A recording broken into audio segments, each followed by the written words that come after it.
ఇప్పుడు మన యువతరం విద్యా సంస్థ గురించి అవర్ డైరెక్టర్ సత్యనాథ్ సార్ మాట్లాడవలసిందిగా కోరుతున్నాం.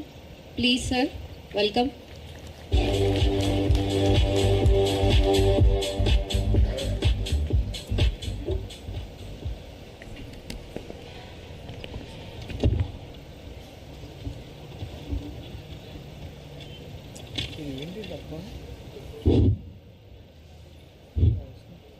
Good evening all.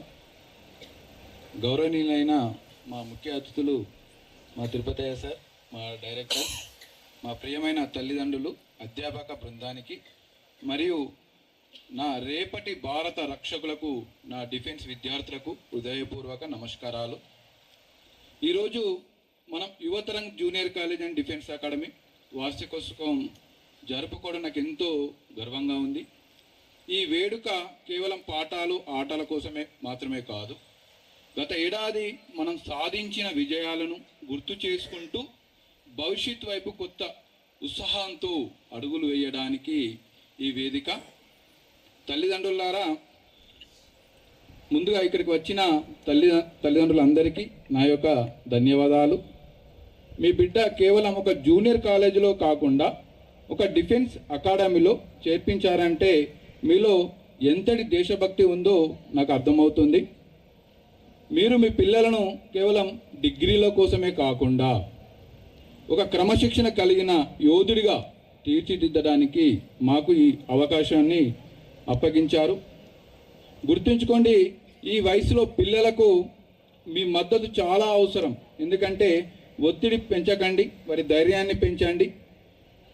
వారు ఎంచుకునే మార్గం సామాన్యమైనది కాదు, ఒక దేశ సేవతో కూడిన చాలా పెద్ద గొప్పది.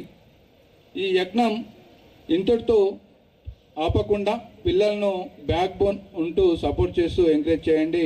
వాళ్ళు దేశ సైనికుడిగా ఎదగగలుగుతాడు. ఇక్కడ ఫస్ట్ ఇయర్ విద్యార్థులకు నా యొక్క సూచన ఏంటిదంటే, మీ ప్రయాణం ఇప్పుడే ప్రారంభించారు. కాలేజీ జీవితం అంటే కేవలం ఎంజాయ్మెంట్ అనుకోవద్దమ్మా. ఇక్కడ మీ పునాది కాలం డిఫెన్స్ రంగంలోకి వెళ్ళాలంటే కేవలం తెలివితేటలే ఉంటే సరిపోదు. శారీరక సామర్థ్యం మరియు ఫిజికల్ ఫిట్నెస్ మరియు మానసిక స్థిరత్వం చాలా ఇంపార్టెంట్. రేపు పొద్దున్నే మీరు మీ యూనిఫామ్ వేసుకున్నప్పుడు ఆ గౌరవం ఎలా ఉంటుందంటే, ఒకసారి ఊహించుకోండి. ఆహా, ఈ మనల్ని ప్రతిరోజు ఉదయాన్నే నిద్ర లేపే గ్రౌండ్కు తీసుకెళ్ళాలి. కాబట్టి ఆ యువతరం సమున్నత వేదికగా పిల్లలు మన డిఫెన్స్